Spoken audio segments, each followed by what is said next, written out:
Hey guys, my name is Akshita. I'm a data analyst and a travel enthusiast. I'm Anagh. I'm a finance bro and a tech geek. And you're listening to The Why Quadrant, the weekly podcast where we discuss the why behind human society and behavior.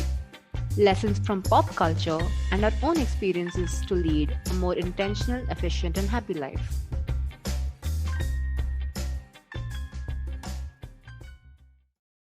Hi Akshita, how are you? Hey Anagh, I'm fine. How are you?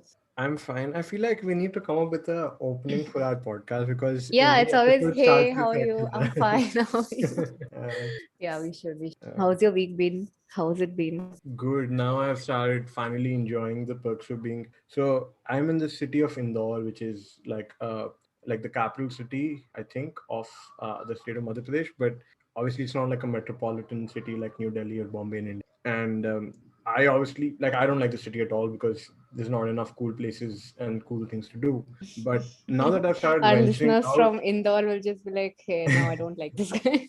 No, so I'm redeeming myself. So now that I started venturing out, I've found that there are actually quite a lot of nice things to do, and I've made a bucket list last night of 16 places that I want to visit, which are quite exciting. So I'll keep you updated on Nice. my Yes, please keep us all progress on that. updated. We'd like to see the progress. All right. Yes, makes So, sense. would you want to introduce our guest? Yes. So today we have Deeksha, who's our friend from New Delhi, and I'm going to let her take the introduction forward. Hi, my name is Deeksha Janeja, and I am a software engineer, and I'm currently working as a project manager at a tech consulting firm in Delhi. In my free time, I really like to watch movies, play with makeup, and read. I also really enjoy painting sometimes, and I love to write as well. Wow, that's actually quite an impressive, very multi-talented portfolio. I have so much to learn from you. I think the makeup part's very exciting for me because I'm someone who does not know even basics of makeup, and Anag knows this about me, and I'm gonna come to you for this. Anagh is Yeah, very knowledgeable about makeup. I love makeup and skincare. yeah. I remember the first thing me and Diksha wanted over were discussing skincare routines. Yeah, you told me. I was like, wow, interesting, very interesting. Uh, yeah. Anyway, so let's introduce today's topic. On that, so the topic for today is a very interesting slash controversial one. Uh, and the topic is, why do strangers support you more than people close to you? And to kick the discussion off, have you guys ever experienced a scenario where it was an idea or an endeavor where people close to you were not as supportive as maybe acquaintances or even complete randoms? Um, Yeah, Disha, please go ahead. I, I think, yeah, it has happened a few different times, and probably not very big ideas. It's just, I feel mostly with me in small things in life that it happens, and that strangers are like, okay, yeah, that's a great idea, and that, yes, you should definitely do that. And people close to me are not as comfortable or don't think that it's a great idea. Um, and I think there are probably various reasons for that. But an example of that would be probably that I wanted to go to a military camp and like do a lot of sportsy stuff, right? Like rappelling and parasailing. And I am absolutely horrible at anything that is related to physical activity. Like I don't even I've never been to the gym. I don't walk around much or anything. So when I told my parents, they were like, that's a horrible idea, and you're going to either break all your bones or you're going to get seriously injured. And everyone else, like my friend group and people who don't know me that well, were like, yeah, that's a great idea, we should all go. So yeah, it's definitely happened that people close to me have been less supportive than people who don't know me that well. How about you, Akshita? Do you have any? Yeah.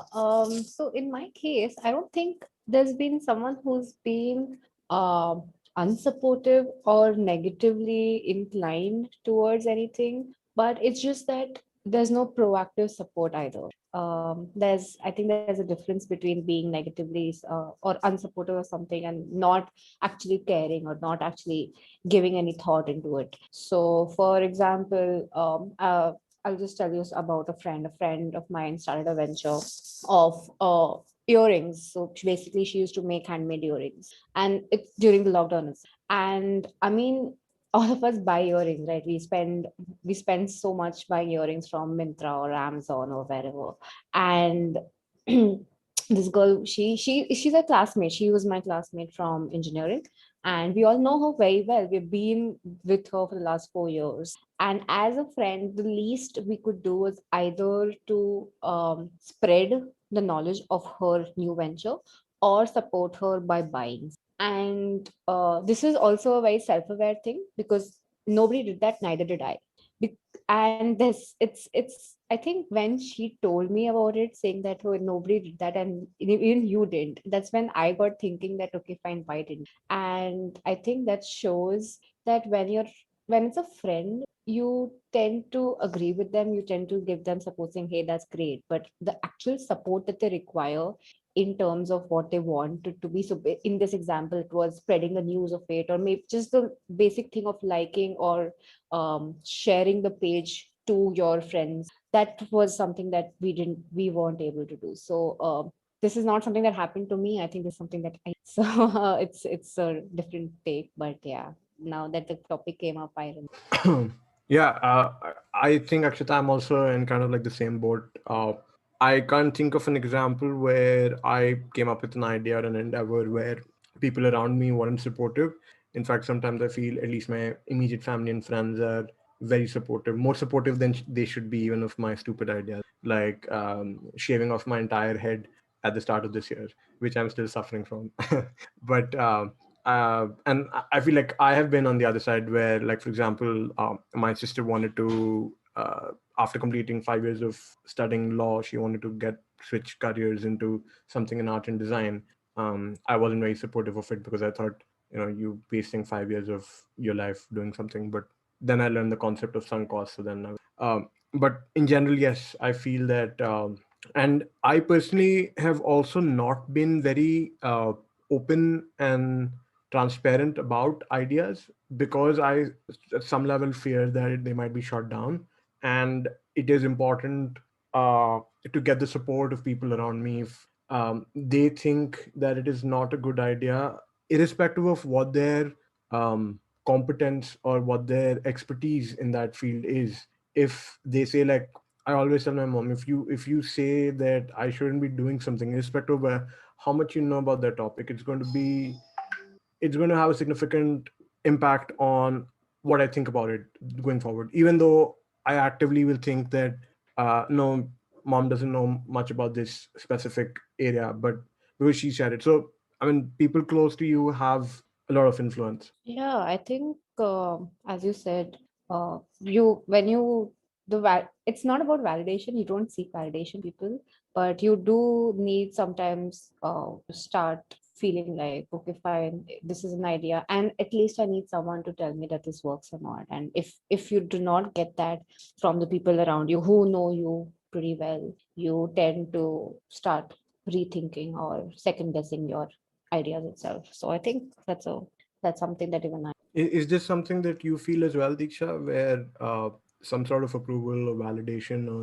acceptance from people around you for your endeavors is important to you, irrespective of their expertise in that field or topic? It used to be very important to me. Um, I think I used to really depend on my father for a lot of things.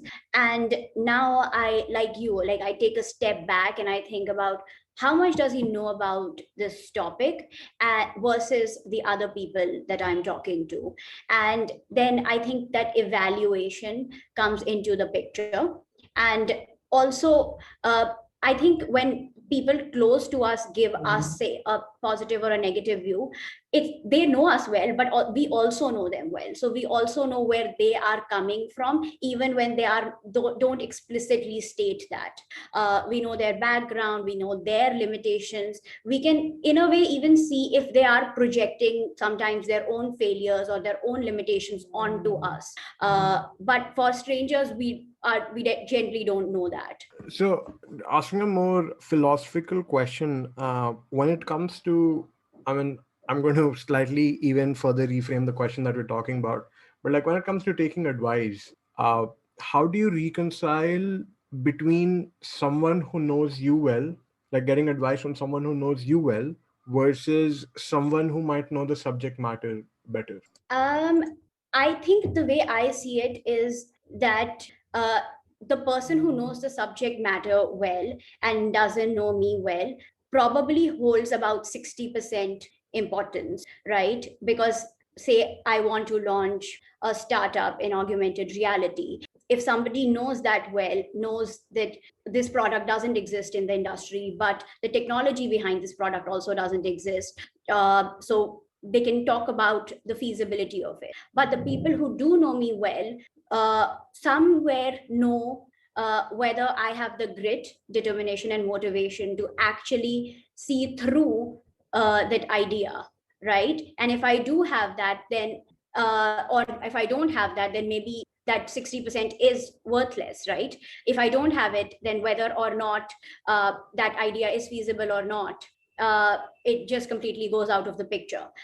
So I think, but it still holds less value for me than person who knows the subject well, because that in a way brings more validation.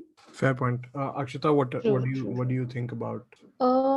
Yeah, I think what Diksha said is pretty much very similar to what I think. I think it's more about there's two aspects to anything, right? So advice, as you said, one is on a personal side. How well does a person know your personality?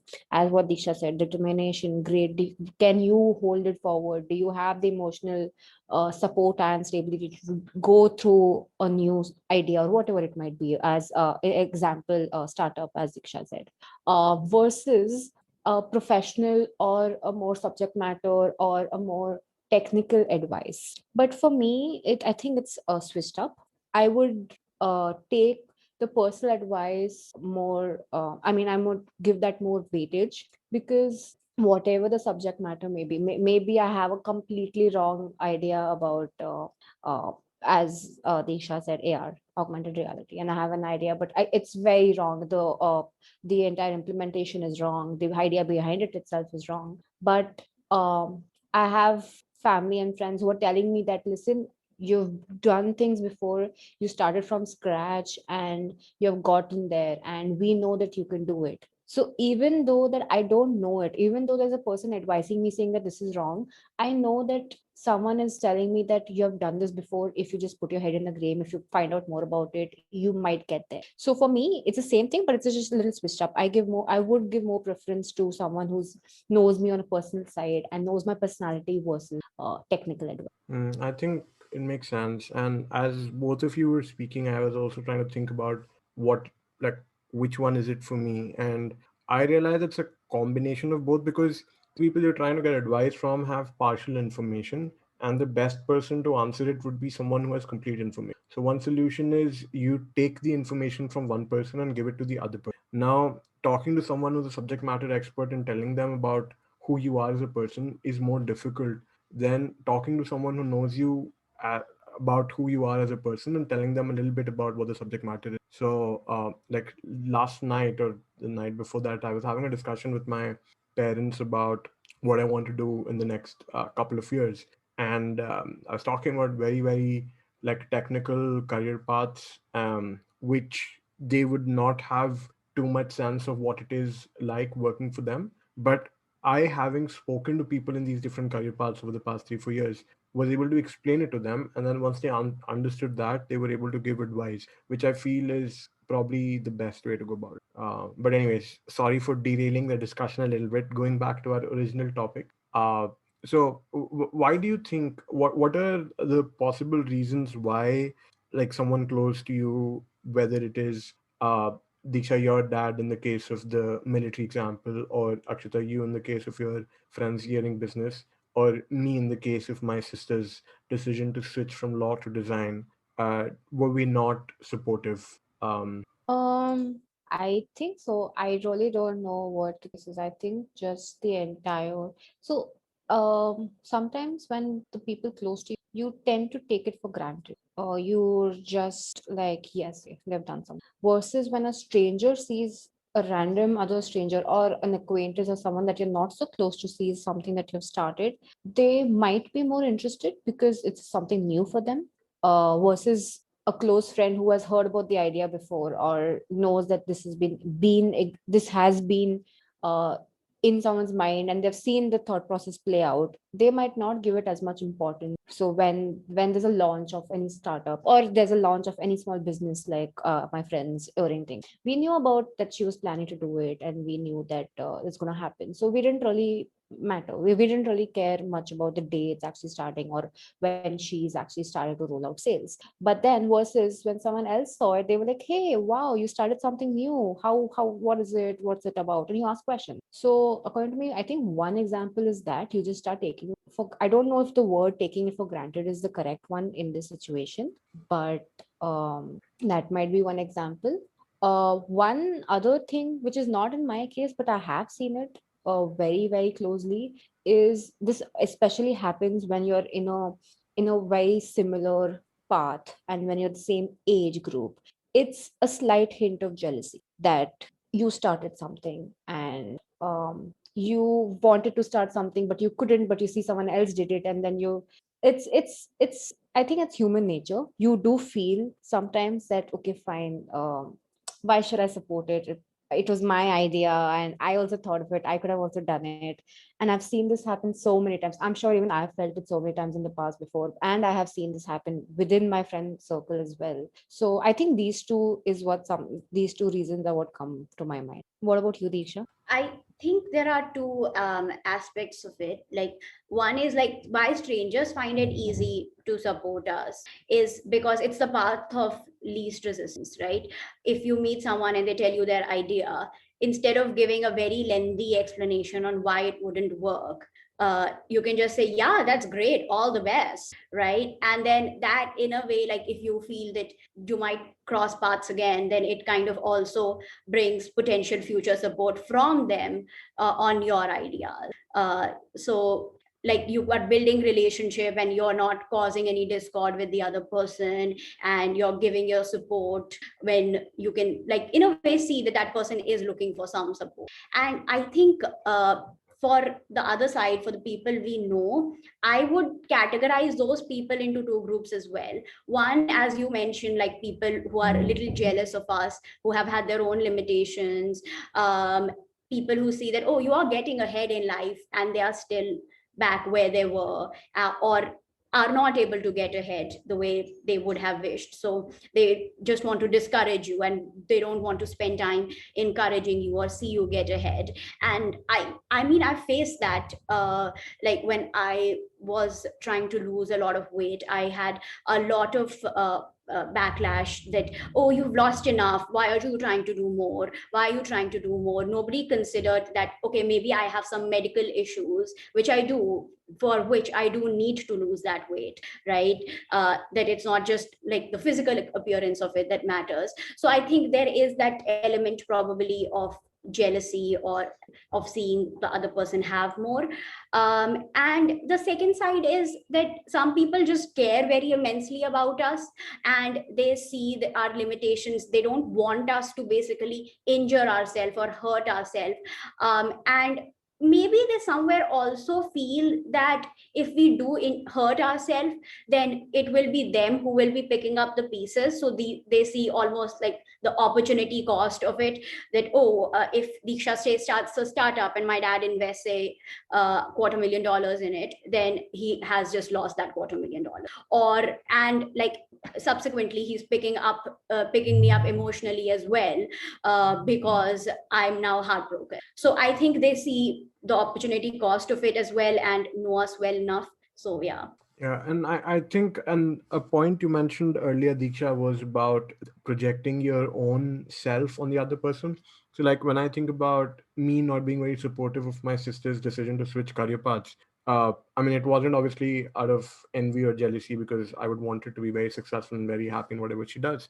But I was projecting myself on, because from my perspective, a career in law would be fairly straightforward, fairly stable, less risk. Whereas a career in design is not straightforward at all. Honestly, I would not even know how to go about starting it, and it just seems more risky. And so maybe I was coming from that place. And also, thirdly, I don't enjoy it at all. So for me, it just seems like something to do. Whereas, if maybe I tried putting myself in her shoes, where it's something that she's very, very passionate about, it would have made more sense. So maybe projecting is also one of the do you guys have any other reasons to add to why this might be the case, or should we move on to talking about basically how to tackle this? If, for example, there is something that you want to, there's a new idea that's come in your head and you want to start working on it, but uh, you're not getting the support that you want, you're getting negative support from people around you. How do you tackle that situation? I think the first part of it we've already discussed in terms of who to go for, or whose opinion to value. But then, what else can we do to tackle that sort of situation? I think, in my opinion, uh, having a mix of friends and family who are always supportive, and one who always question you, is great. Like, variety is a spice of life, right? You want people who are always super enthusiastic and pumped up and will push you forward. And this is not from strangers, like people who are close to you. So for example, I have this one uncle who I told my startup idea, and he was so excited about it. Like, every person he would meet, he'd be like, "Oh, Diksha, tell him about your startup idea." And like, he would constantly follow up about it, and it was amazing having that support.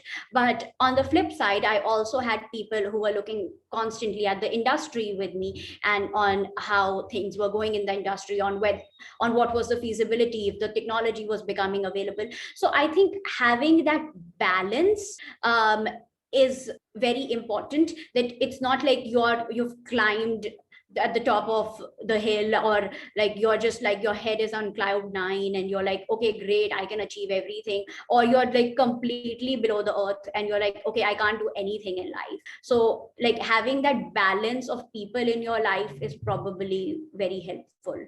I think you put it really well, Diksha. And Akshita, do you have anything to add to this? And I have a follow-up question too. If you were on the other side, where someone comes up to you with an idea which you're not fully on board with, how do you respond to Flashbacks of MBA interview with Anagh.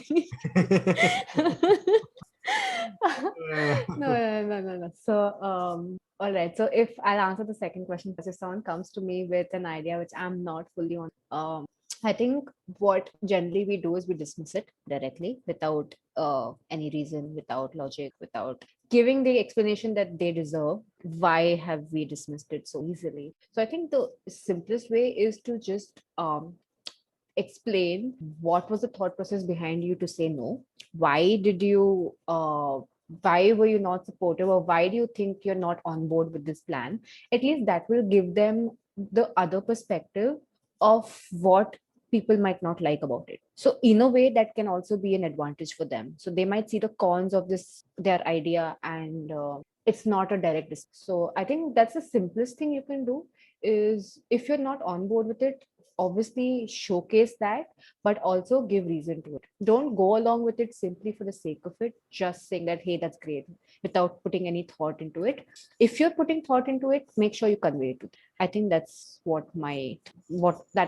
that's what I might do, So, even though it's very trivial. slight distinction from this being like an MBA interview question. I'm not talking like a coworker, but like a close friend or a family member, where not being on board is going to have some sort of an impact on your relationship with that person. Even then, would this be the route, or So me as a person, if I'm not on board with something, I want to say that. I'd want to convey that. I wouldn't be someone who just goes along the flow just because I'm You don't want I'm to create a. scared of damaging the relationship or something, because if it's someone close to me, I would care. And I think this is circling back to one of the reasons when you're protective of someone, or when you don't want them to go through the long and the wrong route. Mm. So, but yes, I wouldn't know how to handle the Anagh, damaging or because injuring the relationship part of it. generally, like, I'm just hoping, fingers crossed, that the other person on the other receiving is end is eventually comes to understand. understands where I came.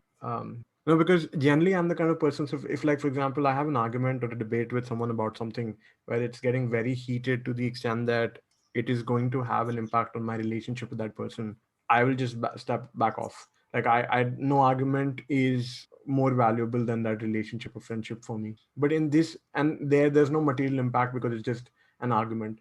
But here it is. I mean, if I give the wrong advice, that person might have further negative consequences. So that is why I don't know how Correct. to balance that. Diksha, what are your Mm. thoughts on that if you're on the receiving end of someone's idea?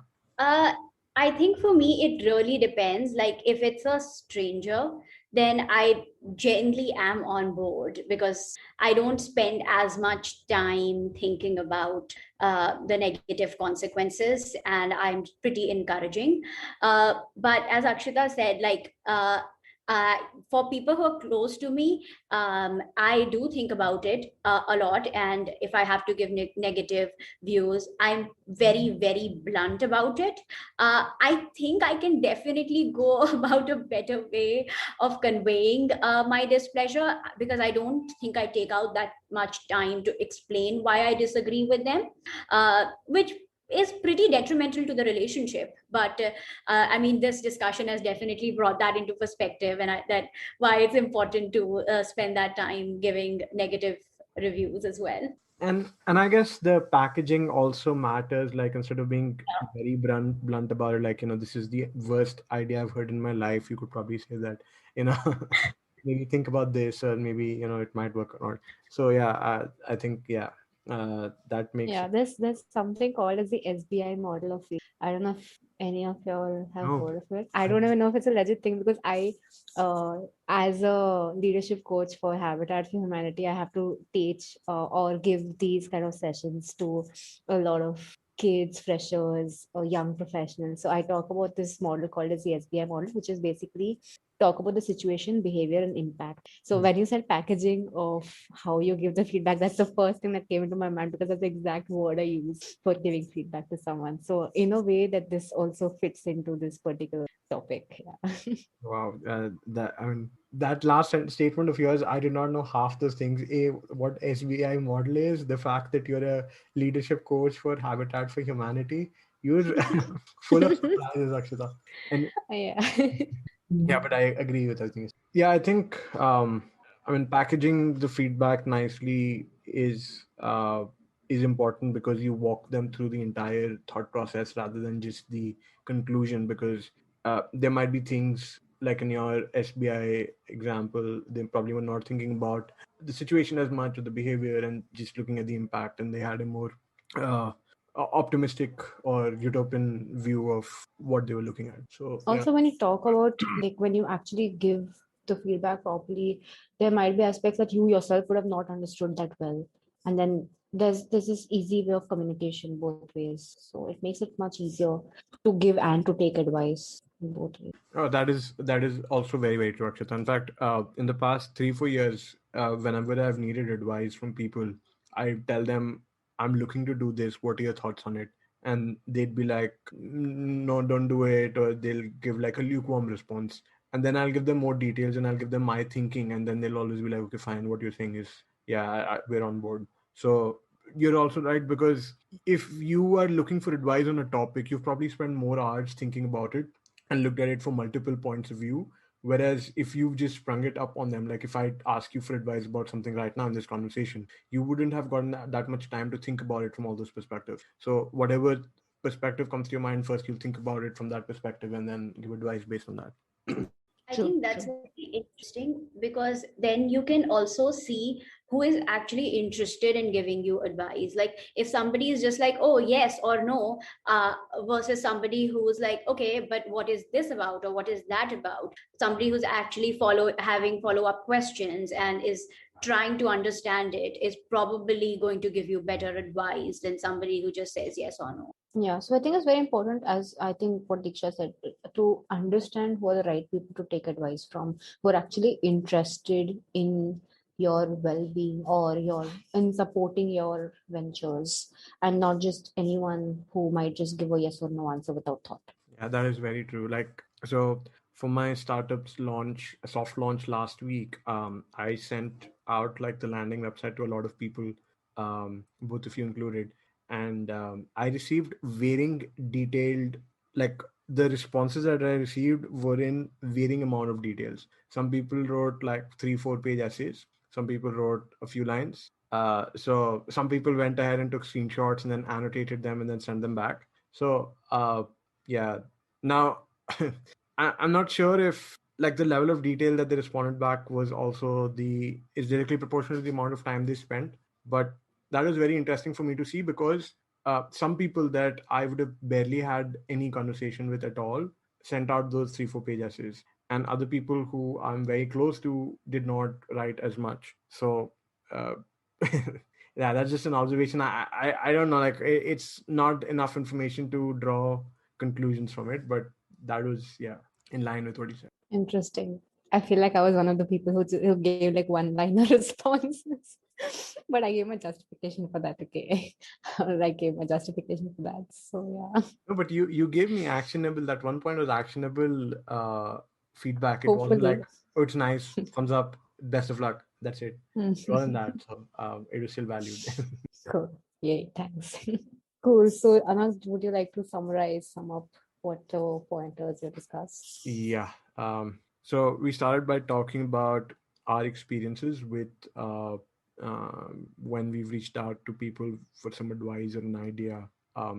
Examples like of people close to us have been not as supportive, whereas others might have been supportive, or people close to us have, I mean, not unsupportive, but not as actively or as strongly supportive as you would have expected. So that was Diksha's dad in her example of wanting to go to the military camp, or you and your friends earring start business, or me with my sister's decision switch careers. And then we talked about why that is. So one of the first reasons is that people generally project themselves. So like in my example, I was projecting myself from my sister, and it was not something that I would do. If, to me, it seemed very risky, but she's her own person, and she's more passionate about it, so I should have thought about it from her perspective. The second thing is, like Diksha mentioned, was people are very protective of us. So rather than looking at the upside, they look at the downside more. And maybe that's because they have material, like they will have to bear with the downside. So, for example, if our parents invest in our startup and it tanks, then they'll have both monetary impact, they'll lose that money, and also they'll have to pick up the pieces in terms of emotionally picking us up. So, that is one of the reasons why. And then what else? Third reason was, especially with people more of our age who are kind of like our direct competitors, our friends from class, similar age, they feel envious, some level of envy and jealousy, and because of which they don't want to support their friends. And was there a fourth reason that I'm forgetting? I mentioned taking them for granted, but Yeah, yeah. And if it's your friend, so I think when you're talking about that, there's a idiom in Hindi which says "ghar ki murgi dal barabar," which in English translates to uh, the chicken at home is equivalent to a grain of pulse, which means that you value the same thing less if it's friends or family at home, rather than uh, like, even if it's a piece of advice, if it comes from someone from outside, you probably value it more than if someone from your family. So that's that. such a perfect way to describe it. I didn't even think of it, but now that you said it, it's perfect. Yeah. So those were the reasons why. Now, in terms of tackling it, the first question. So we had a discussion on if you choose between someone who knows you well versus someone who knows the subject matter well, you kind of do kind of balance it out more Diksha would slightly overweigh the SME, whereas Akshita would overweigh the person that knows her better.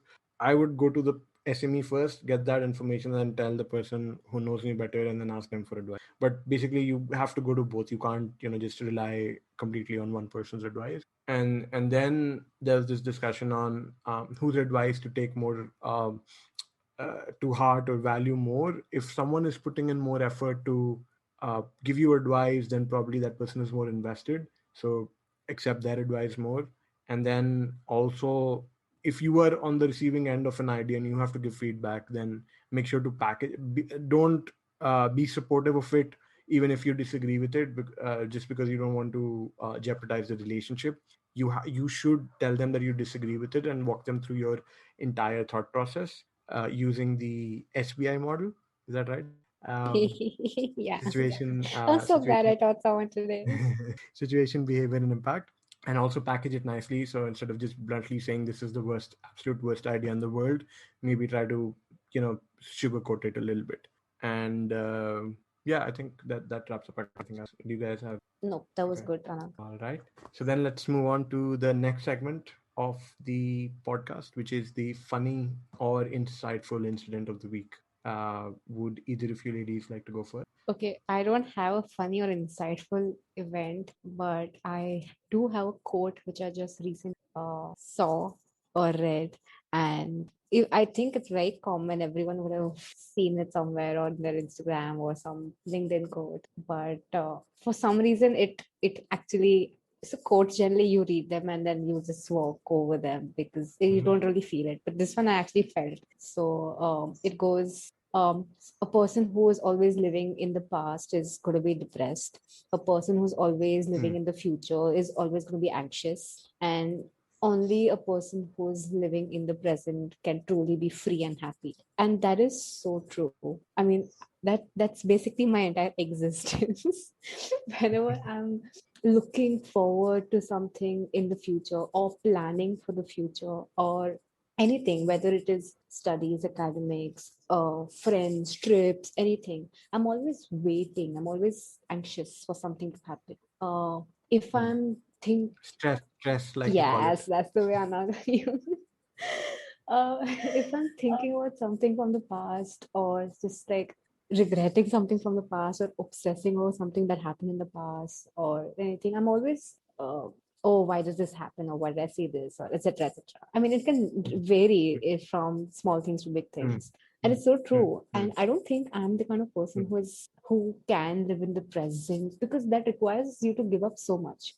The people who truly live in the present, they don't save up for family and kids. They don't think that, okay, I have to do a Mm. MBA 3 years down the line so that I can have a stable job. They don't, Yeah, yeah, I mean, and it's good for them because, I mean, at that point, they are doing what they want to do. And when that changes, they'll go do the next thing that they want to do. And that's really cool. exactly. So, yeah, that was my the highlight of the week when it comes to quotes.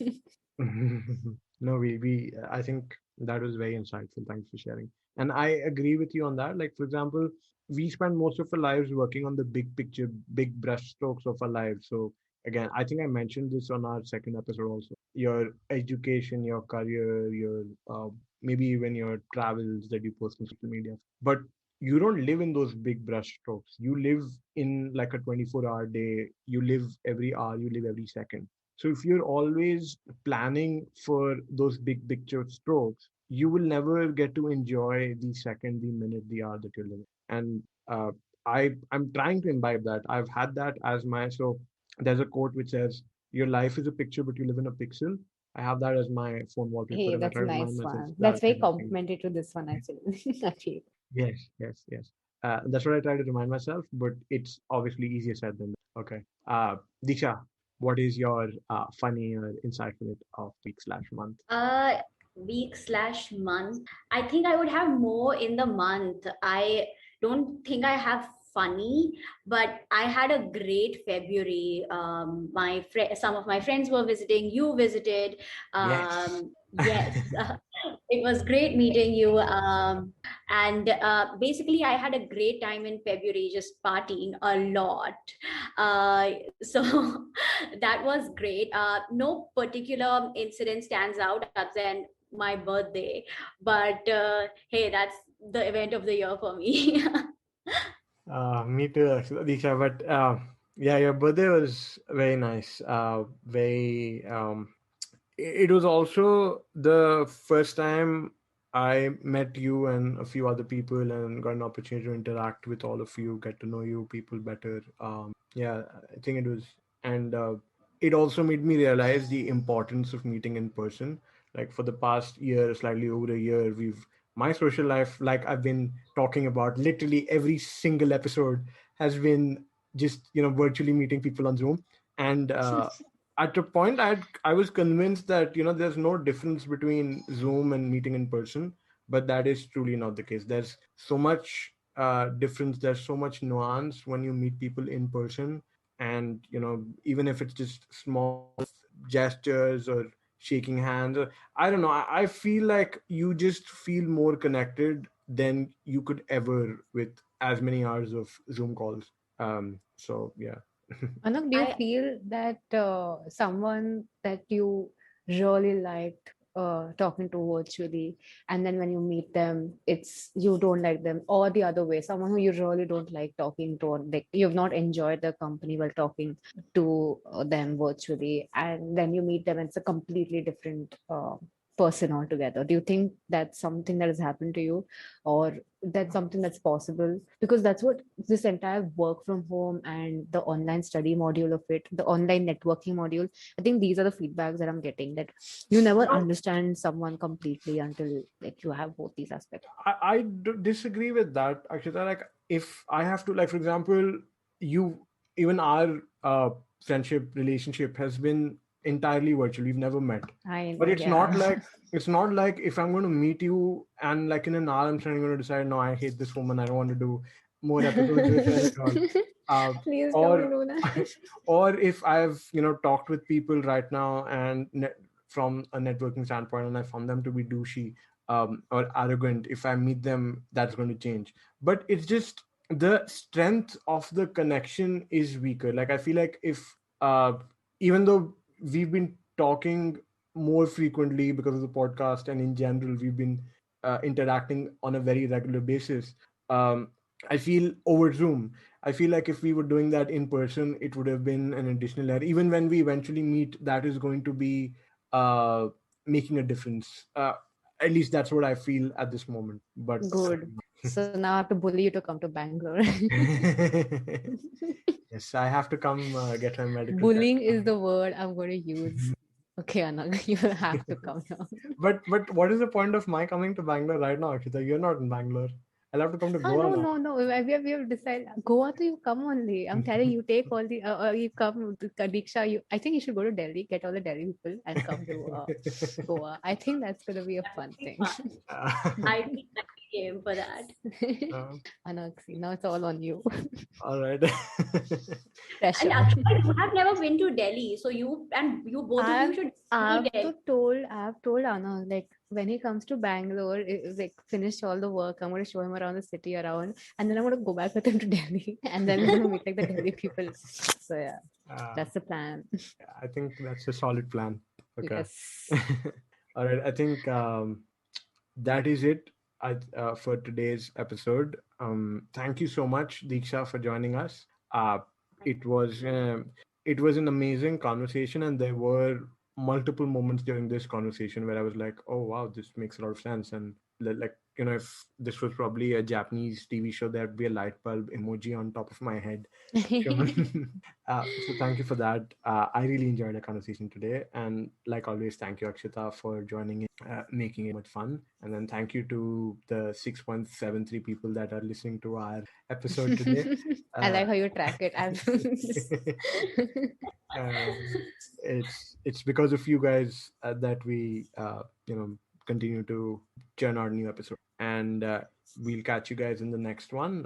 We release new episodes 9 a.m. EST, 7:30 p.m. Indian Standard Time. Thank you. Thanks, Anang. Thank you so much, Diksha. It was also, as Anang said, amazing having you. And I think what he said, the best conversations are when you actually have to think and reflect on it. So, hearing a lot of your stories and insights made me do that. So, thanks a lot. You same here. You guys had amazing points. I listening to like this topic in more detail. Like we think about it all the time, but actually discussing it in such an open platform was amazing. So, Diksha, how was your experience being on a podcast or on the Y I Coordinate podcast?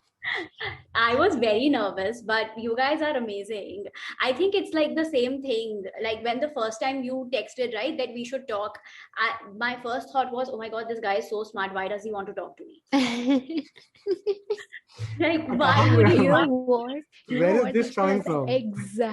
That's the exact thought I had when Anag was like, "Do you want to do a podcast?" I'm like, "Me? Why me?" And you were so, but then I'm so yeah. When you guys asked me, I was like, why me? Like there are so many other smart people. Why are you asking me? But like coming here talking to you guys, it was great.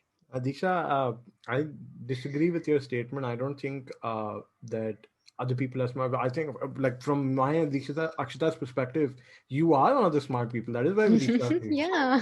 So I think you were suffering from a massive dose of imposter syndrome if you think like that. That's nobody. Yeah. But No, Hey, I do wasn't that. that one of the first recommended Yeah, yeah, topics? it Yeah. was. Now it makes sense. um, but yeah, I mean, today's conversation was extremely smooth and fluid. Maybe I don't know if it is because we're doing it 6 p.m., 6:30 p.m. Indian Standard Time instead of Yeah, generally, this is the earliest we've ever done a podcast, which is very but interesting. or I think it is also because of like the Yeah, I think it's because of Disha. She made it so easy to converse. Yeah, I mean, if you were to do it at 10, I would be asleep. So probably it's so smooth. Yeah, like then, mid podcast will be like, Disha, hello, please wake up. Do not snore on the podcast. uh, so, but yeah, this was fun. All right, I'm going to stop recording now.